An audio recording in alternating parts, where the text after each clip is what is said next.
waxaan u jihaysanay dhanka cisbitaalka Manhal walow ay wadada tagtaa ay tahay mid qabiya mas'uuliyiinta cisbitaalkuna waxay noo sheegeen inay marar badan u gudbiyeen maamulka gobolka iyo ka degmada ilaa haddana waxba kama ay qaban. halkani waa afaafka hore ee cisbitaalka Manhal.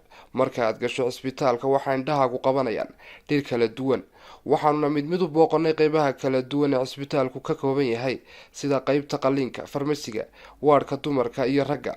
waxaanu la kulanay dhakhtar akhtar oo ku takhasusay dhanka shaybaadhka iyadoo aan wax ka weydiinay aqoontiisa jaamacadeed.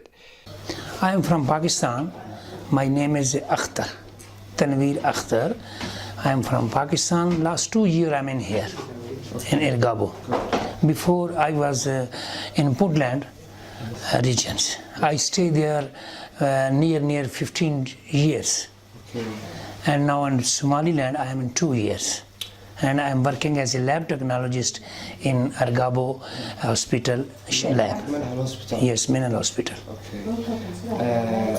Which university you I graduation from Pakistan. There is a army university. There is a armored. This one is the Institute of Pathology.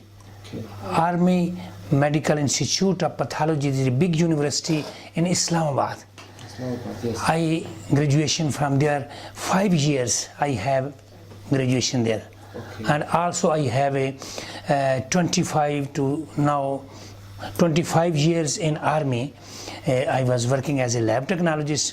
Now 15 years, near 16 to 17 years. Now I am in Somalia. I am working as a lab technologist. When you are in Pakistan or when you are in Somaliland, how is good in a walk? Work same, no difference. Also same like labs are there, same instrument, same thing, same doctor, no difference. But only something is there is a instrument, modern technology is more there, less in here. Here's not modern technology. Modern technology. But he is better, he is nice. Is equal to, you don't say equal to Pakistan technology, but is same technology also available in Pakistan and here. Thanks. Yes. geesta kale waxaa warbixin naga siiyey cisbitaalka Manhal Dr. Mustafa Muuse oo ah agaasimaha guud ee Manhal Hospital. waxa uu ka sheekeeyay waxyaabihii uu qabsoomay intuu joogay.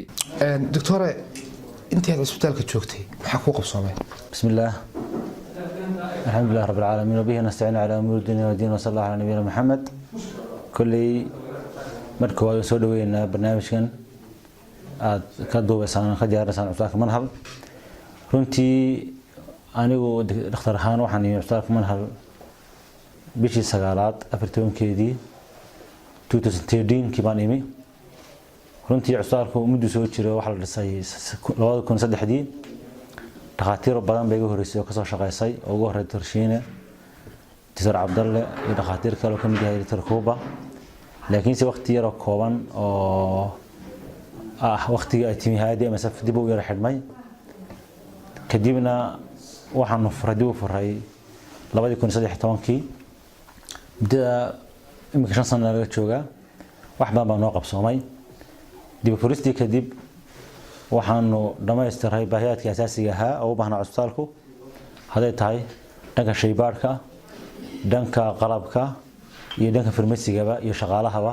wixii baahi asaasi ah waan dhammaystiray.